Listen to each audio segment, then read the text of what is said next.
Hai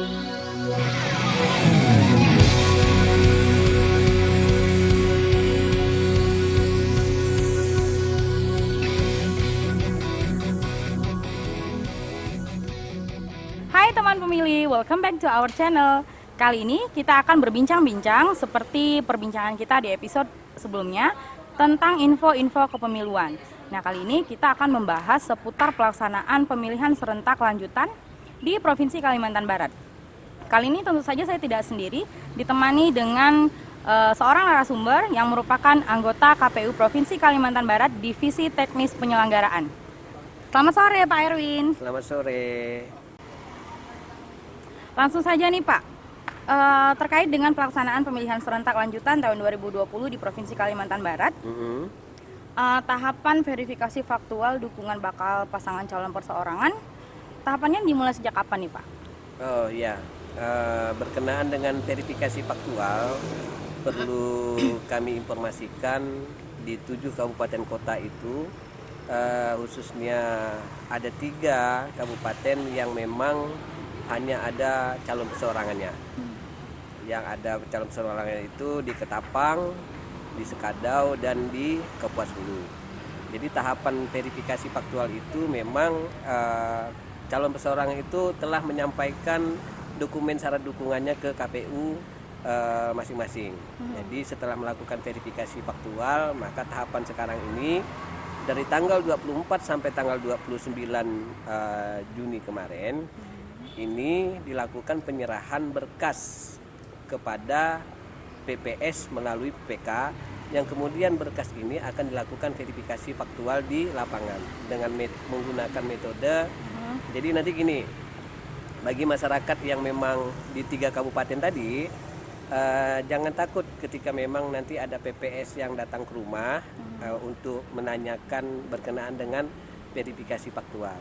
Jadi masyarakat yang memang datanya ada di KPU, dia akan ditanya dengan 2 pertanyaan saja sebenarnya. Apakah Bapak mendukung atau tidak? Ketika memang yang bersangkutan itu mengatakan mendukung, maka itu dukungannya dinyatakan memenuhi syarat. Ketika yang bersangkutan itu mengatakan tidak mendukung, maka itu akan dibuat surat pernyataan, mengisi surat pernyataan lampiran BA5 namanya. Nah, ini kebutuhannya untuk memperkuat daripada ketidakmendukungan masyarakat yang didatangi tadi. Nah, ini harus masyarakat yang menyatakan tidak mendukung ini harus mengisi formulir itu. Kalau formulir lampiran BA5-nya tidak diisi dan dia menyatakan tidak mendukung, maka di dalam aturan peraturan PKPU, ketika dia menolak untuk mendukung dan tidak mengisi lampiran BA5, jadi di dalam mekanisme metode verifikasi faktual itu dinyatakan memenuhi syarat. Nah, makanya ketika tidak mendukung perlu mengisi lampiran BA5. Oke. Nah, langkah-langkah dalam pelaksanaan verifikasi faktual apa saja nih Pak, apalagi dalam masa pandemi COVID-19? Langkah-langkah yang perlu antisipasi, kita sebagai penyelenggara terutama mengutamakan kesehatan.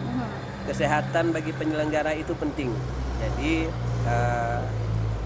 di 3 kabupaten kota, di 3 kabupaten ini PPS ini sudah mulai turun lapangan. Berkenaan dengan COVID-19 ini tentu penyelenggara kita di lapangan, kita proteksi mereka dengan kesehatan. Paling tidak kita KPU di kabupaten kota melakukan rapid test kepada penyelenggara di bawah. Terus kita bekalkan masker, sarung tangan, hand sanitizer yang standar untuk melakukan menjaga kesehatan lah ya.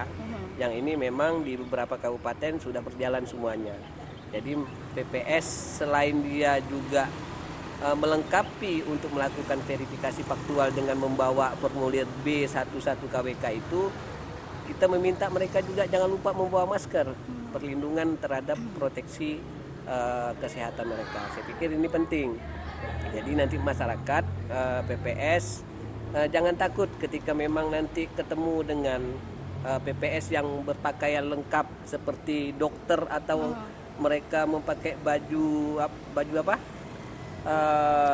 APD yang lengkap itu seperti petugas kesehatan. Kita minta masyarakat jangan takut bahwa itu ada beberapa tempat yang memang PPS itu menggunakan peralatan lengkap APD. Nah, tapi ini kebutuhannya bukan melakukan pengecekan kesehatan, tetapi melakukan verifikasi faktual. Nah, kita minta masyarakat yang dilakukan verifikasi faktual ini bisa menyambut petugas kami dengan baik. Untuk memastikan kebenarannya saja, apakah dukungan yang disampaikan ke KPU itu benar-benar mendukung pasangan calon perseorangan. Nah, apabila nih Pak, misalnya petugas dalam melakukan verifikasi mengalami kondisi-kondisi tertentu nih, misalnya pendukungnya sakit atau tidak berada di tempat, ada nggak metode lain Pak yang bisa dilakukan? Oh iya, untuk berkenaan dengan ada hambatan atau halangan terhadap pendukung yang memang kondisinya sakit atau memang dia berada di luar wilayah, di mana wilayah pemilihan, kalau kita bisa sebut wilayah pemilihannya begini. Kalau saya ini misalnya orang Sintang, saya berada di Sambas, itu sudah keluar dari wilayah pemilihan. Berkenaan dengan masyarakat yang sakit, tentu ada metode atau mekanisme yang diperbolehkan dalam aturan undang-undang. Peraturan PKPU juga menjamin itu. Ini tim pasangan calon ini bisa melakukan mekanisme video call. Video call, tapi ini kalau orang sakit ini harus dibuktikan, melampirkan bahwa memang yang bersangkutan, memastikan orang yang bersangkutan itu memang benar-benar sakit. Tentu ada surat keterangan dari rumah sakit atau dokter. Nah, maka fasilitas video call menggunakan, kalau tim membawa ini menunjukkan yang bersangkutan benar-benar sakit, maka video call itu bisa digunakan. Yang kedua, ketika memang yang bersangkutan itu berada di luar wilayah pemilihan tadi yang saya bilang tadi, kalau saya ini orang Sintang, kalau misalnya saya ini orang Kapuasulu yang pasangan calon perseorangannya ada, tiba-tiba saya besoknya ada di Sintang, tapi waktu verifikasi faktualnya saya tidak berada di Kapuasulu. Nah, maka ini juga dibenarkan di luar wilayah pemilihan. Nah, kalau dia masih misalnya dari Sintang hanya bergeser ke kecamatan, mekanisme video call ini tidak dibenarkan. Jadi mekanisme untuk verifikasi faktual itu sekarang memang sudah zaman teknologi ya sekarang ya. Ini tidak menjadi suatu hambatan. Yang penting ada alasan saja nih mengapa harus dilakukan komunikasi verifikasi faktualnya dengan menggunakan alat-alat kayak handphone. Nah, tentu harus didasarkan alasan-alasan tertentu. Jadi tidak semua orang hanya pergi ke pasar, tidak serta-merta harus bisa video call, tidak seperti itu. Tapi ada aturan-aturan yang memang memperbolehkan verifikasi faktual itu melakukan dengan cara video call. Jadi selain itu juga metode yang dilakukan oleh kawan-kawan PPS di lapangan, mendatangi pendukung itu hanya cukup satu kali, tidak berulang-ulang. Nah, bagaimana dengan calon yang memang pendukung yang memang tidak ditemui? Nah, ini tim, makanya dengan ketika memang misalnya ada salah satu PPS itu datang ke rumah calon pendukung, tiba-tiba pendukungnya itu tidak ada di rumah, itu hanya didatangi satu kali saja. Tapi ini tidak serta-merta membuat dukungan itu menjadi tidak memenuhi syarat. Ada kesempatan bagi tim atau pasangan calon perseorangan itu bisa mengumpulkan orang-orang yang memang tidak ditemui itu di suatu tempat. Kalaupun itu metode itu tidak bisa ditempuh, tim atau calon perseorangan itu bisa membawa orang yang tidak ditemui itu datang ke PPS. Kemudian maka ketika ditanya dengan klarifikasi, ditanya mendukung atau tidak, ketika memang orang yang dibawanya itu memang menyatakan mendukung, maka memenuhi syarat. Nah, ini yang terakhir nih Pak pertanyaannya. Iya. Apabila verifikasi faktualnya sudah dilakukan, Mm-mm. kemudian syarat dukungannya tetap tidak memenuhi, Iya. apa sih yang bisa ditempuh oleh bakal pasangan calon? Oh iya, ini kan tahapan verifikasi faktual ini sampai dengan berakhir 12 Juli. Setelah verifikasi faktual itu dilakukan, maka dilakukan rekapitulasi di tingkat kecamatan, lakukan rekapitulasi di tingkat kabupaten.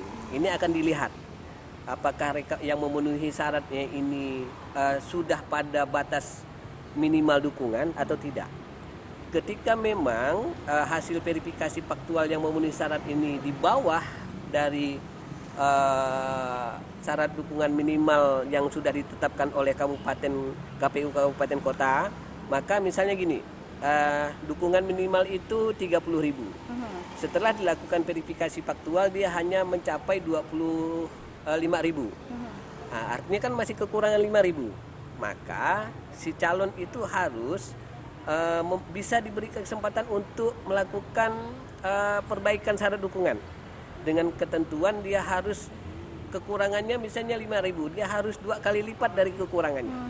Kekurangan 2 kali lipat itu berarti tadi kalau dia 5.000 dia harus mengumpulkan 10.000. Nah, 10.000 itu nanti akan dilakukan mekanisme verifikasi permin administrasi, mereka menyampaikan lagi ke KPU, melakukan input data, kemudian proses di KPU melakukan verifikasi administrasi, kemudian dilakukan seperti verifikasi faktual yang memang metodenya itu hampir sama dengan diulang yang lagi dilakukan gitu, Pak, ya? dengan tahapan pertama. Nah Pak, pesan-pesannya nih Pak untuk menyukseskan pemilihan serentak tahun 2020 nanti di tanggal 9 Desember 2020. Baik, untuk masyarakat khususnya di 7 kabupaten yang menyelenggarakan pemilihan kepala daerah, kami sebagai penyelenggara selalu menghimbau dan selalu mengingatkan kepada masyarakat untuk menggunakan hak pilihnya. Kapan masyarakat itu menggunakan hak pilihnya? Tentu tanggal 9 Desember 2020 itu masyarakat bisa datang ke TPS untuk menentukan pilihannya masing-masing. Kami mengingatkan kepada masyarakat untuk selalu menjaga keamanan, ketertiban, dan kenyamanan dalam selama penyelenggaraan pemilu ini. Jangan mudah terprovokasi, terutama menggunakan bagi pengguna media massa. Jangan mudah terpancing dengan kisruh-kisruh yang memang belum tentu kita paham atau belum tentu kita